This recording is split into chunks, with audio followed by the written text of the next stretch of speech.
Welcome to EPG Pathasala. My name is V. Kannan, former Pro Vice Chancellor and presently Mathematics Professor at the University of Hyderabad. The course title is Vedic, Epic and Puranic Culture of India. The present module is Pancha Sukta and its importance.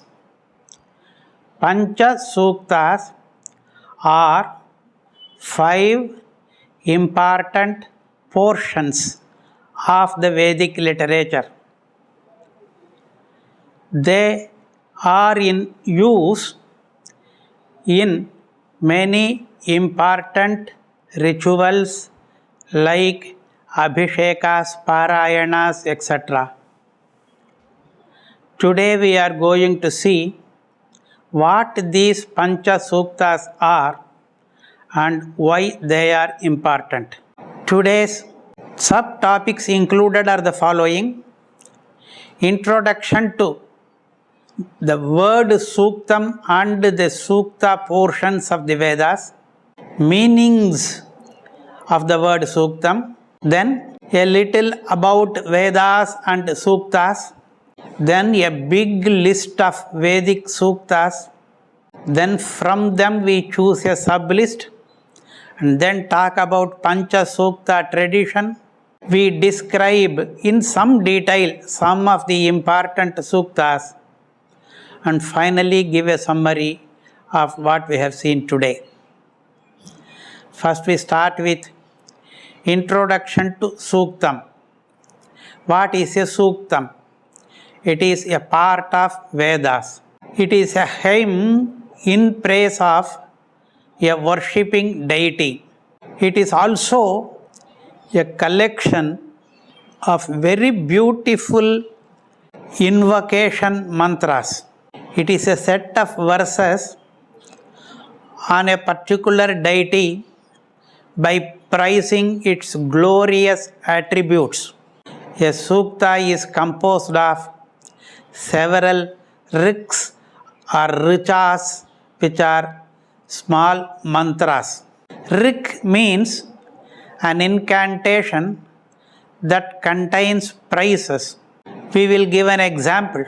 Hiranyavarnam harinim suvarna rajatasrajam Chandram hiranmayim lakshmim jatavedo mamavaha. This is one rik consisting of 4 quarters.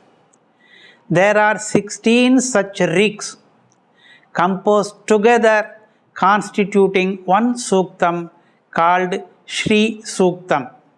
Similarly, in Rig Veda and many other Vedas, there are several Suktas and each Sukta consists of several riks. What is the meaning of the word Rig Veda? Veda means knowledge. Rig means these hymns or Suktas. Therefore, Rig Veda literally means that it is the knowledge of these Suktas or the knowledge derived from these mantras. Rig Veda consists of richas. Richa is another word for rik.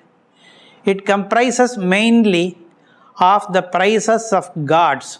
It also introduces ideas about incarnations of God. These are outcomes of the sage's penance contemplation. When a sage performs a penance for a long duration and goes on meditating, then he gets a revelation, and these mantras or riks come to him. Then he is called the drashta or the seer of that particular mantra. Now we are going to see in the next slide 5 meanings of the word Suktam. These 5 meanings are available in the dictionaries also, and all these 5 meanings somehow or the other fit in this present context. Suktam, first meaning is Vedic hymn, that is a Vedic verse in praise of a god. Sukta, second meaning is any song of praise, may not be even from Veda. A third meaning of Sukta is Suvukta, well or properly said or recited. If a portion is well recited, it becomes Sukta. Sukta in general also means well said. Sukta is also a name for what is otherwise known as Subhashita, or a wise saying of words of wisdom. Thus, Sukta has 5 different meanings, and the Suktas that we are going to see today are portions of Vedas, and they are also well said and well recited, and they are also words of wisdom. Vedas and Suktas. Vedas are a part of the religious texts. Our religious texts are classified into 2 parts, Shruti and other parts of the text, sometimes collectively called as Smriti. The word Shruti means one that is heard through ears. If a divine revelation is just a voice of the divine, and if it is heard through the ears, then it becomes Shruti. They are Vedas sung under divine inspiration. The reason why they are called Shruti is they are transmitted orally and learnt by listening to them and hearing to them. They are never written out. In Vedic Suktas, there are many, and a Suktam in general is a part or portion of Vedic verses. We should remember that not all passages in Vedas are verses. Vedas includes prose form sentences also along with verses. But in Rig Veda, almost everything is a verse. Vedic verses are in general called Suktas. They are intended to please deities or devatas, and in praise of one deity or in praise of a group of deities, and they are recited to get a Kamya Phala. Kamya Phala means a desire, a wish that is to be fulfilled. There are Suktas on Vishnu, Shiva, Durga, etc. These Suktas are in praise of a single god. For instance, Vishnu Suktam will praise Vishnu. Durga Suktam will praise Durga.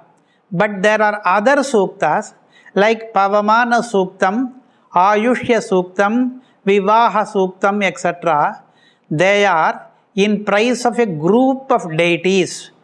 In Ayushya Suktam, for example, there will be many deities that will be praised, but they are put together as a single Suktam because the desire to be fulfilled by that is longevity, Dirgha Ayush. For that purpose, if many deities are to be praised, then those praises, those mantras are collectively called Ayushya Suktam.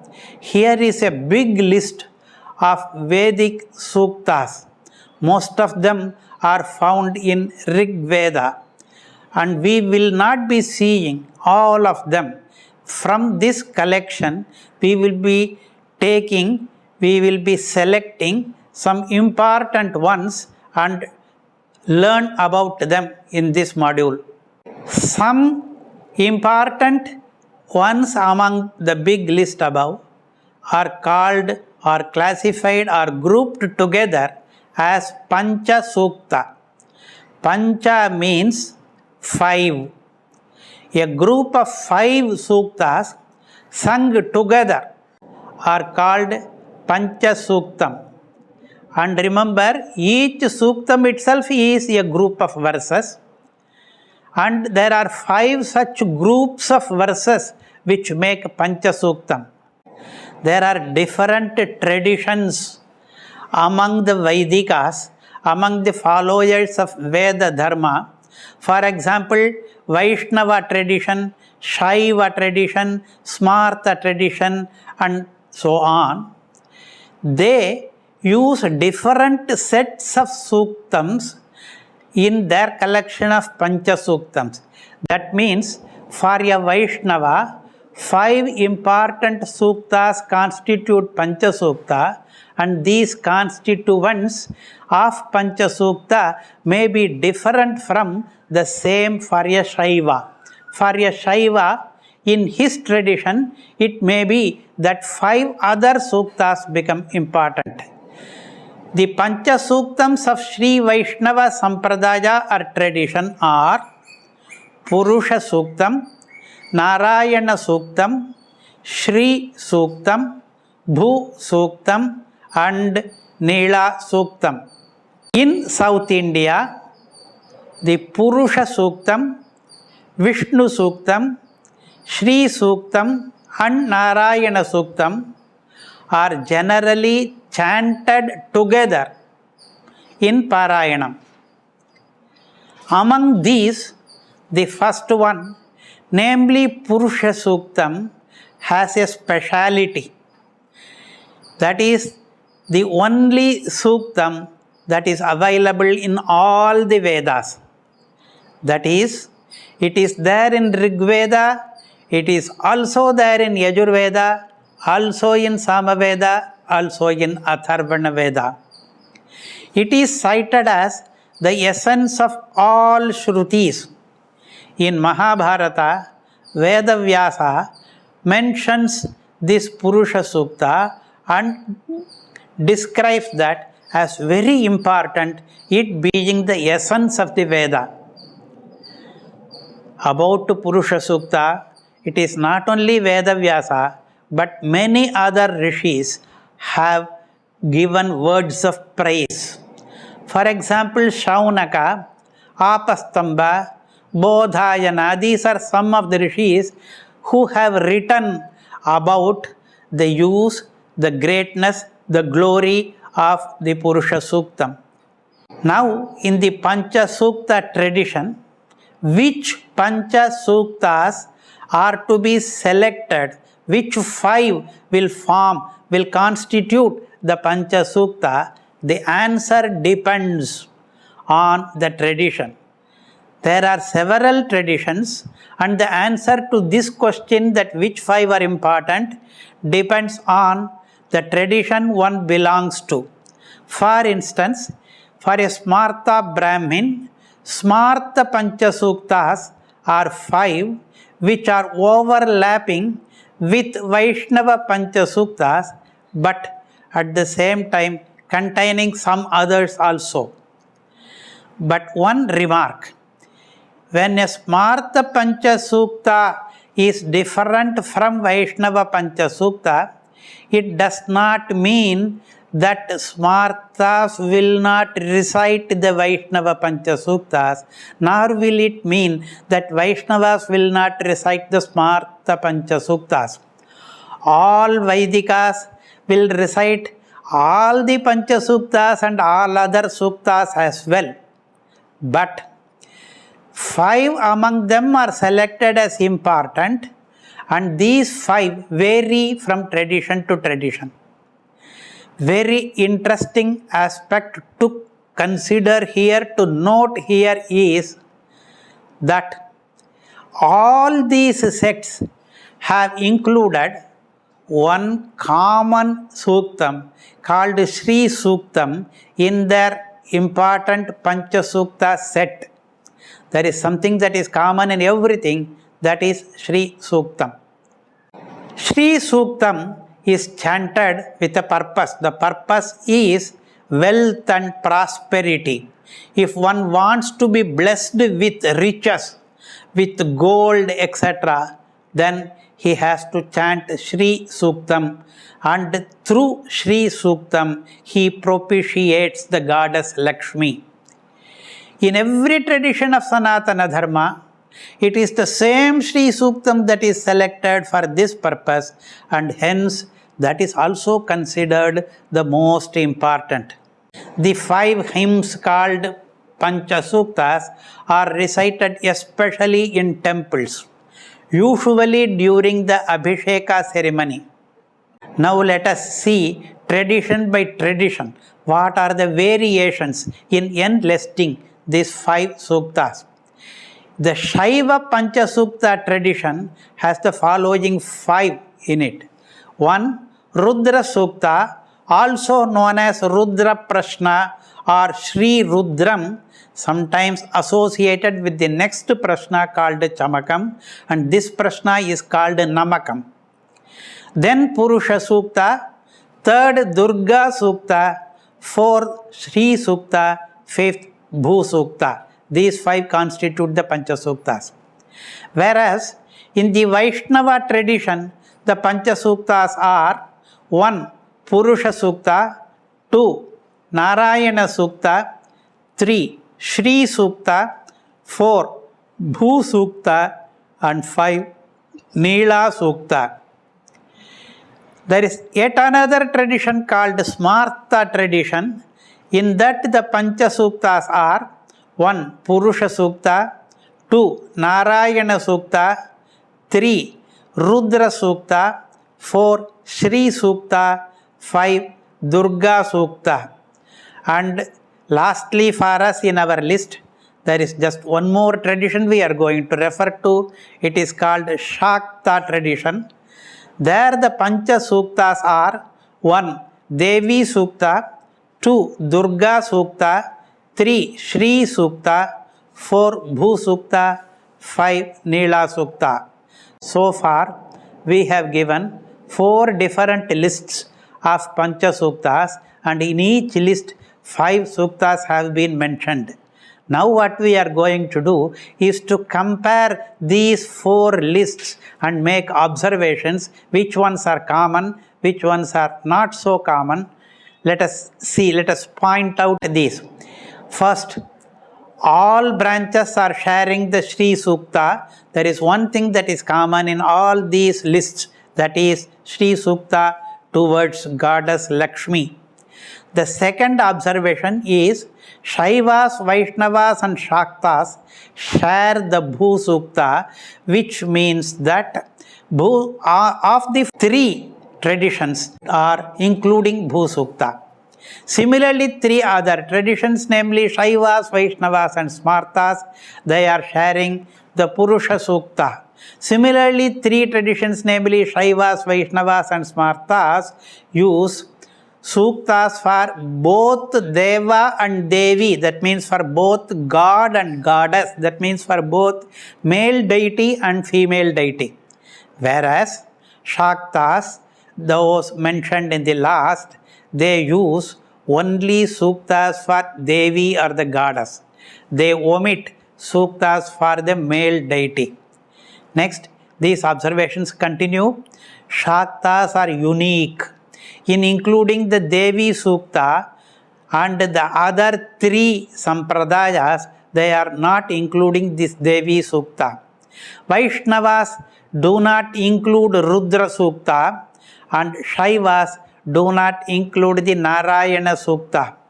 Smartas include both Rudra Sukta and Narayana Sukta. These are some observations we have made just from the lists of 5 that we have seen earlier.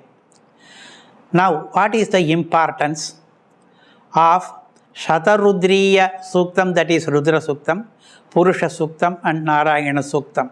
These hymns, which are from the original Vedas, represent invocation of the Almighty of various forms. Rudra Shiva form is one, Narayana as the Virat Purusha form is another, and Lakshmi form is the third. Among these, the Shatarudriya, which is also known as the Rudradhyaya. It occurs in the Yajurveda. It is a magnificent vision of the creator of the universe, designated here as Rudra several times and occasionally as Shiva also. In Yajurveda, it is exactly in the middle of Yajurveda. It is in the 4th Kanda. In this comprehensive attitude of devotion to God, the Shatarudriya resembles the description found in the Purusha Sukta. In other words, in Shatarudriya and in Purusha Sukta, we find some commonalities of abstraction. Now, we will talk a little more in detail about Purusha Sukta. Purusha Sukta is a hymn dedicated to the cosmic person. In Sanskrit, it is called Virat Purusha, a gigantic form of God. The cosmological suggestion that God pervades all things. It is mentioned in Purusha Sukta that God is pervasive, omnipresent, present everywhere, even extending and going out of this universe. The passage there is Etavanasya mahima ato jayaguscha purushaha padosya vishva bhutani tripadasya divi tripadurdhva udait purushaha. These sentences in Purusha Sukta describe that God is everywhere. He is pervasive. He is pervasive not only in the sense that He is everywhere and He is entering and lives inside everything, but also in another sense, He is forming the very stuff and substance of the creation as a whole.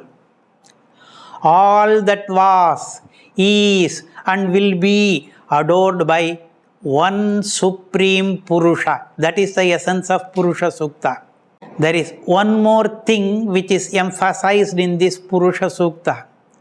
The great Indian tradition holds that all life is yajna. Yajna means a sacrifice performed. Everyone's life is a sacrifice performed for a goal.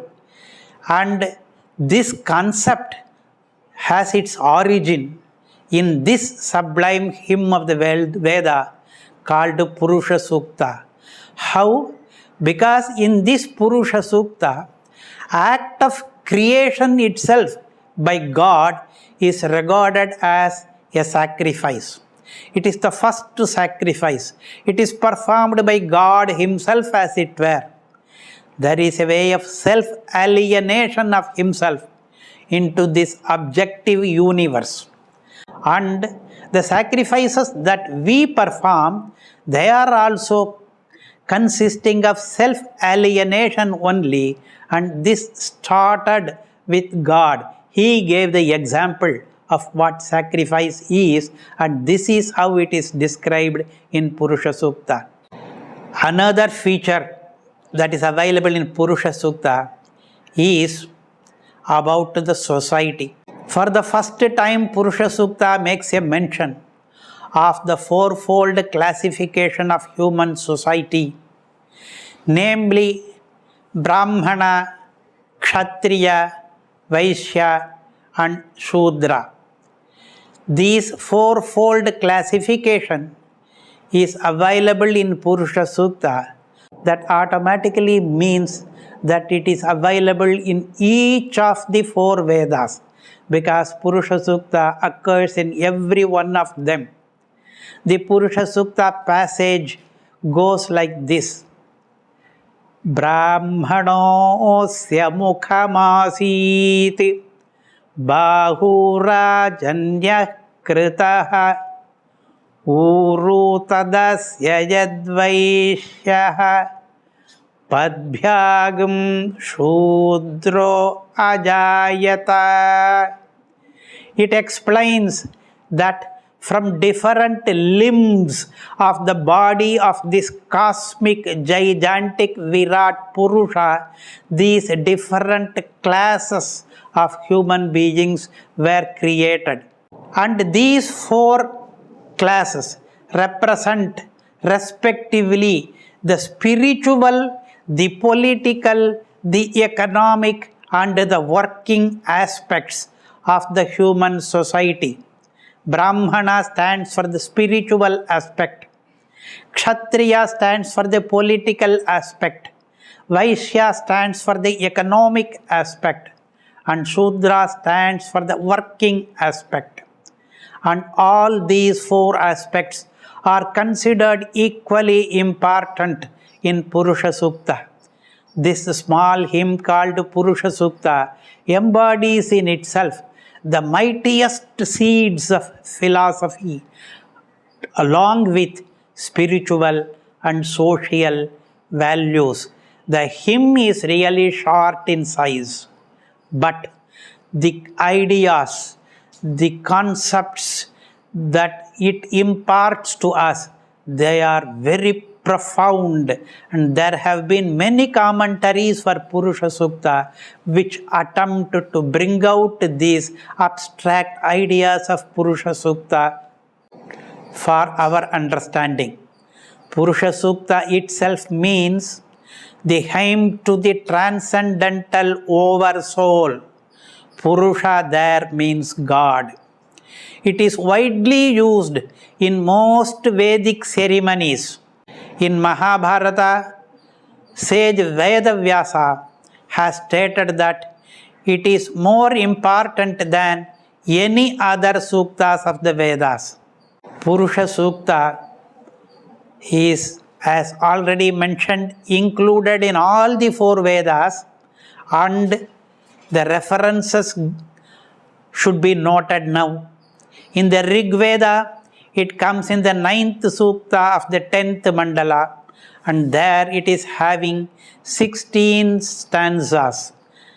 In the Yajurveda, Purusha Sukta finds its place in the 31st Adhyaya, and in Yajurveda it has, in addition to the 16 stanzas of the Rig Veda, some more stanzas also.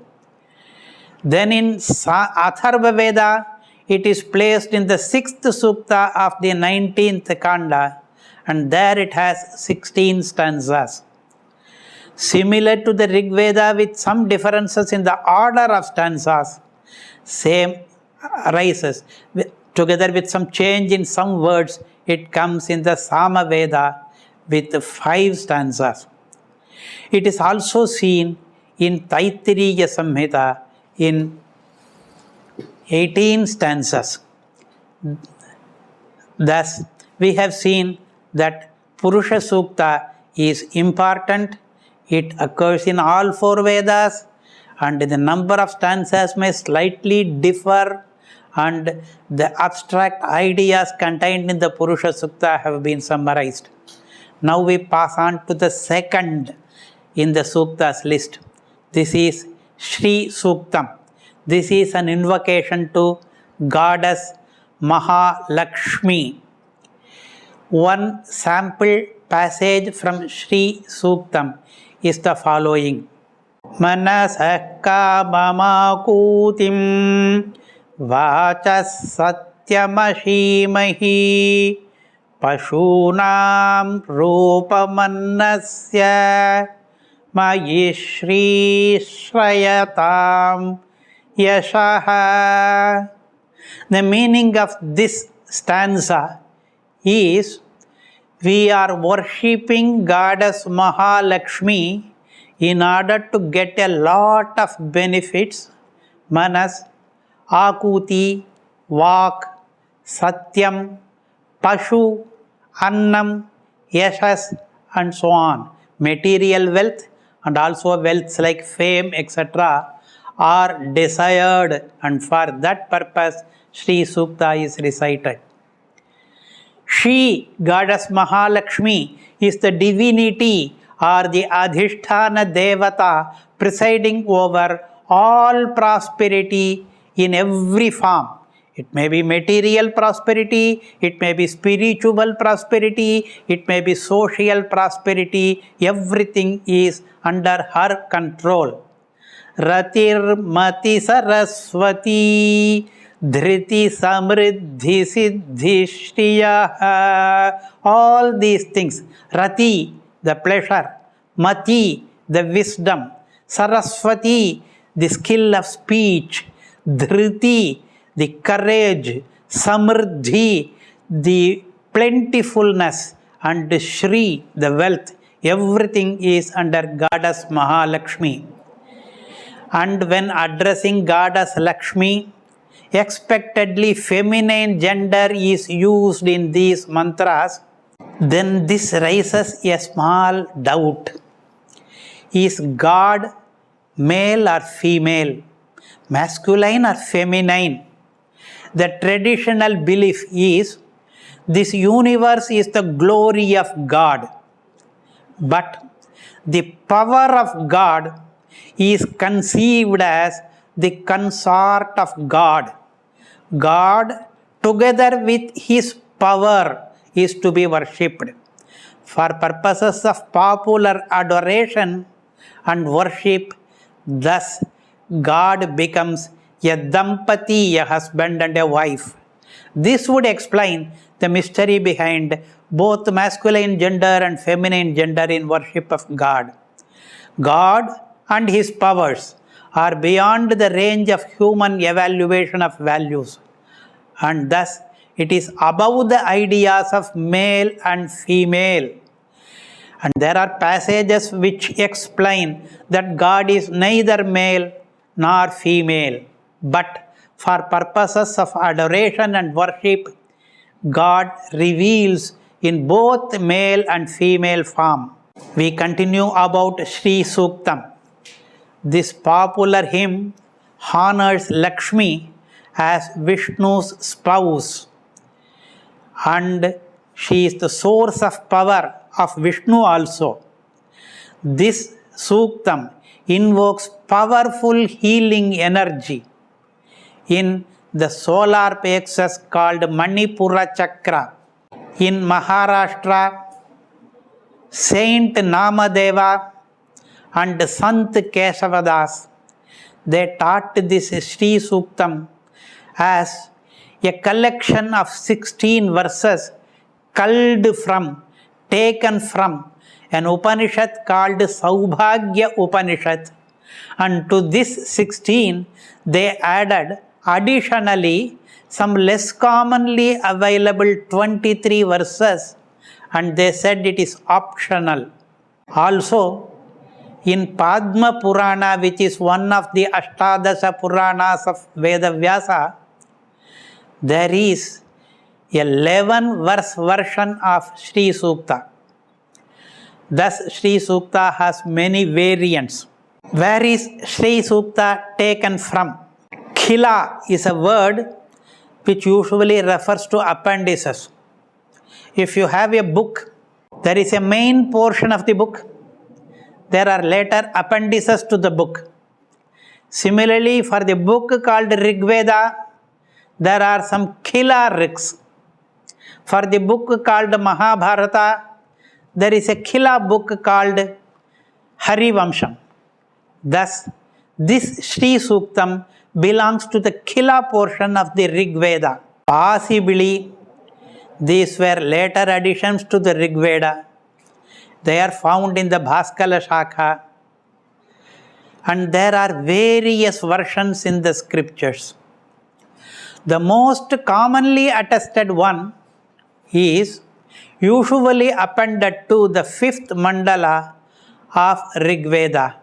So far, we have seen about 2 suktas, namely Purusha Suktam and Shri Suktam. Now we come to the third important one, namely Narayana Suktam. The Narayana Sukta is a hymn on the Supreme Being as the Father of creation. He is inconceivably transcendental, and yet He is hiddenly present in the heart of everyone. Narayana Sukta starts with the line Sahasrashirsham Devam Vishwaksham Vishvasambhuvam. Then scholars are comparing this with the first sentence of Purusha Sukta, which runs like this: Sahasrashirsha Purusha Sahasrakshas Sahasrapati. Here we find that the description by the word Sahasrashirsha is not only common between these two suktas, but is also the very first letter, very first word of the sukta. One starts with Sahasrashirsham Devam, another starts with Sahasrashirsha Purusha.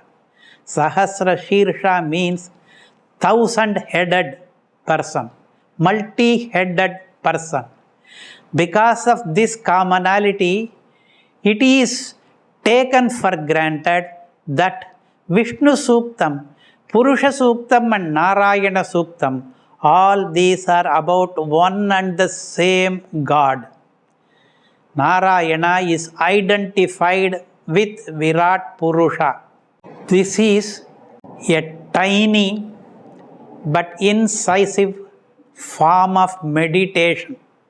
What is described in Narayana Suktam is first the fact that he is inconceivably transcendental, and at the same time he lives in the hearts of every being. Hridaye sthitaha. He is simultaneously transcendental vyapya sthitaha and at the same time hridaye sthitaha. Next, what we see in Narayana Sukta is about meditation. This provides a fascinating description of the relationship of our inner spiritual physiology with the divine creative forces of the universe. One is micro, the other is macro. What is there inside our heart is identified with that gigantic Virat Purusha. We find this Suktam in the Mahanarayana Upanishad of Atharva Veda, first 12 verses there in a particular section. We find this also in Taittiriya Upanishad. The same 12 verses are coming there. This part of the Upanishad is called Narayana Upanishad. Some commentators see this as a mystical appendix to the Purusha Sukta because both the suktas are about Sahasrashirsha Deva. This Suktam explains about meditation. Initially, the first few lines talk of God's glory here, but later it describes about where to meditate and how to meditate. Here we find an explanation in a step-by-step process about how to direct one's mind during meditation. Nilato yada madhyastha vidyullekeva bhasvara nivara shokavat tanvi pita bhasyat tanupama, says this Upanishad. This Suktam on how he is to be meditated upon, in which form, that is explained in these lines. So far, we have seen in some detail about 3 suktas, namely Purusha Suktam, Shri Suktam and Narayana Suktam. Now we move on to the fourth, namely Rudra Suktam. This is longer than the previous three. This is also called Shata Rudriyam, also called Rudra Prashnam, another name Namakam. Chamakam Namakam Chaiva Purusha Suktam Tathaiva Cha Nityam Trayam Prayunjanaha Brahmaloke Mahiyate, says a later shloka. This says there are three portions of Vedas to be recited every day. One is called Chamakam, second is Namakam, third is Purusha Suktam.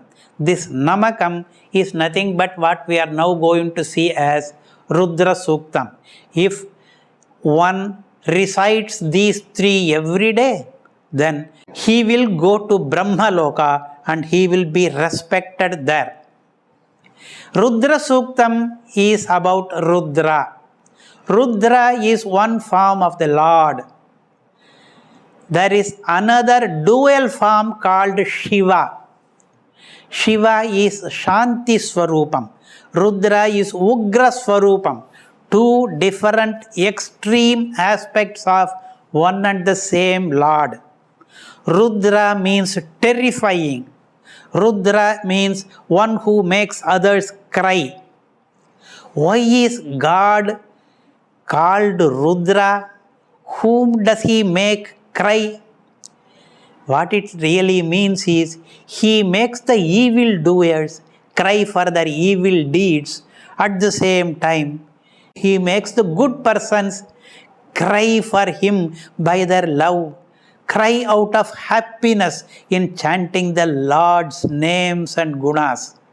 Rudra Sukta is from Rigveda, but it is also available in Yajurveda. There are three ways of reciting Rudra Suktam. First one is just to do the chanting of Rudra Suktam, nothing else.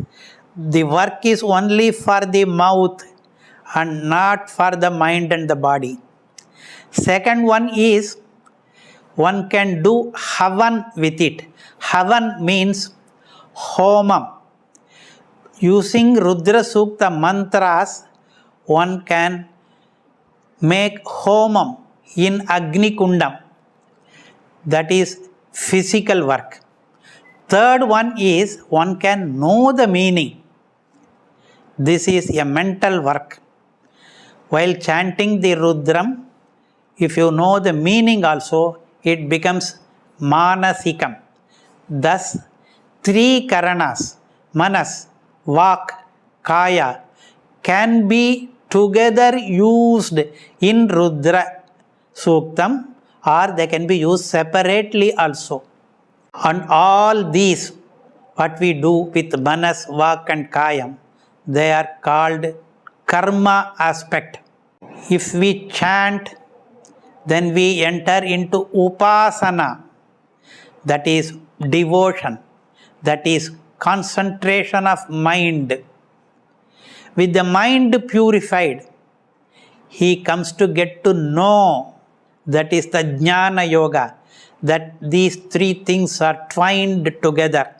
One is karma, another is bhakti, third is jnana, and all these are linked together. In Upanishadic statements, in some of them like Tattvamasi, there is an importance for jnana and not for karma and upasana. But in this Rudra Suktam, when mantras are chanted, one can do all the three. One can give equal importance to karma, upasana and jnana. By knowing the meaning of Rudra Suktam, we come to know many things. First, the Lord is Sarvakaranam, that means the cause of all. Second, the Lord is Sarvavyapaka, that means he pervades the effect too. just as gold pervades the ornaments. Third is he is Sarva Swarupa, that is, he himself is appearing in many forms. Fourth is he is Sarvatita, he is beyond everything, he is transcendental. A sample passage from Rudra Suktam. Namaste astu manyave bahubhya mutate namaha. This says Rudra is Manyu or anger, and as this is called Namaka Prashna, the word Namaha will come often. Namaste Rudra Manyava Utota Ishave Namaha. Namaste Astu Dhanvane Bahubhya Mutate Namaha, and so on. This is the longest of the Pancha Suktas that we are seeing. So far, we have seen about 4 Suktas. Now we come to the 5th, namely Durga Suktam. Durga is one of the goddesses worshipped. Among the Hindu pantheon of goddesses, Durga is one, and the word literally means the invincible, the unconquerable. It is the most popular incarnation of the goddess Shakti. Durga is revered, respected for her courage and strength, and for her ability to remove the greatest of the dark forces, that is, the evil forces. There is a trinity of gods called Trimurtis. They are Brahma, Vishnu, and Shiva. They together created her, namely Durga Devi, combining their energies, and bestowed her with their weapons and requested other gods to do the same. Thus, Durga becomes a potent force and was ever ready to serve the gods in their battles against the demons.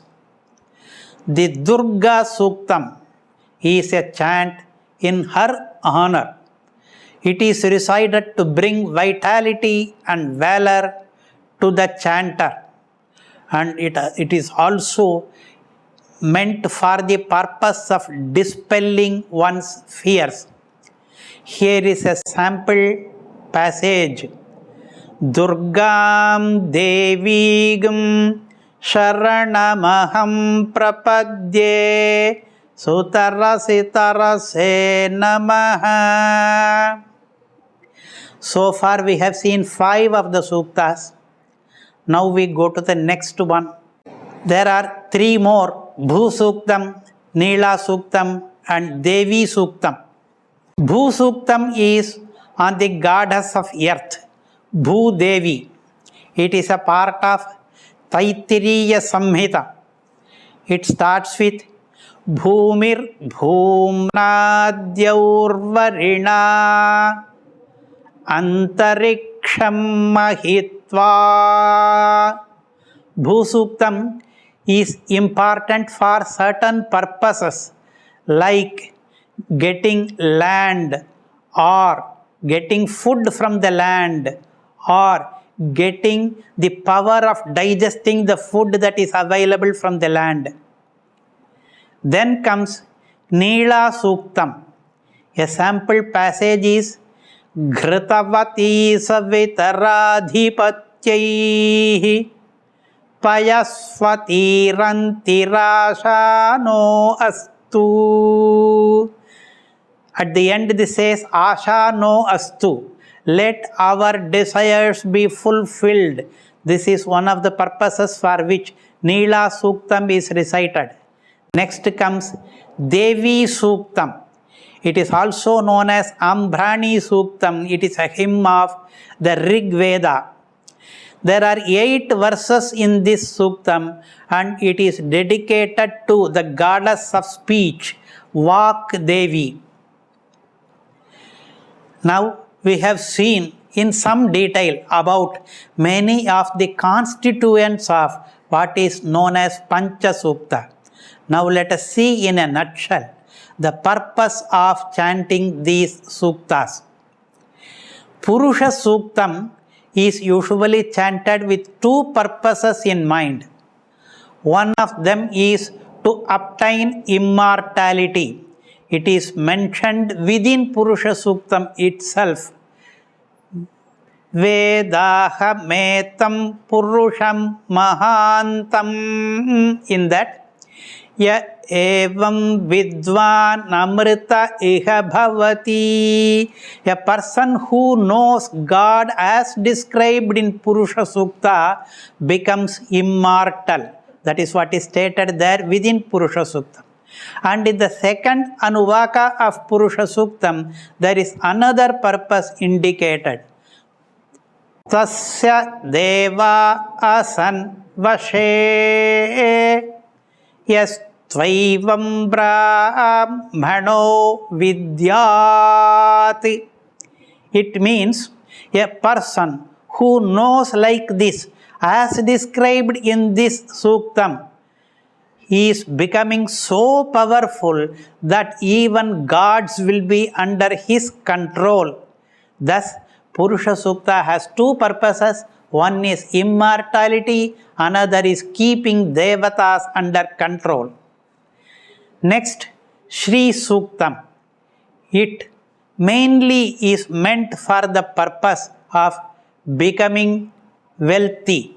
Yasyam hiranyam Vindeyam Gamashvam Purushanaham. It will be possible to acquire not only the wealth but also the cows, the horses, the servants, and so on. The list is still bigger. So many things can be obtained by chanting Shri Suktam. Next comes Bhu Suktam.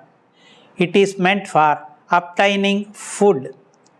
Aditeghnimannada mannadhyaya. Similarly, Narayana Suktam, as we have seen, is meant for meditation and concentration. Rudra Suktam is for auspiciousness. Durga Suktam is meant for destroying enemies. And Neela Suktam is for fulfilling desires. And Devi Suktam is for becoming eloquent. To become a good orator, one can chant Devi Suktam. These suktas in the Vedic literature are very important, not only for the lofty purposes to which they are applied, but also as separate pieces of literature. They have literary value. Count Maurice Maeterlinck, from 1862 to 1949, he was a Belgian writer of poetry. He wrote a wide variety of essays, and he won the 1911 Nobel Prize for Literature for his book Mountain Paths. In that book, he says that he falls back upon the earliest and greatest of revelations, that is Vedic literature, those of the sacred books of India, with a cosmogony which no European conception has ever surpassed. Particularly, he admires a suktam called Nasadiya Suktam in Rigveda. Now we are summarizing what we have seen so far. Sukta means invocation of God. It invokes the great glory of His creation. It praises His lordliness, His sovereignty, and His supremeness. The Creator in all His glory manifests Himself in the variety in His creation. Narayana and Shiva represent God. Lakshmi and Durga represent the magnificence, abundance, plentifulness, and grandeur of Narayana and Shiva. The Sukta of the Vedas is recited for several benefits, together with a formal worship of the god and goddess. It is meant for peace, for plenty, for all-round prosperity. The emotions of man, when they are religiously roused, they have a tendency to consider this world itself as an evil, and God becomes the goal of life. To learn more about these Pancha Sukta and other suktas of Vedic literature, the students are advised to refer to the e-text and also to the list of books given in the bibliography there. Thank you.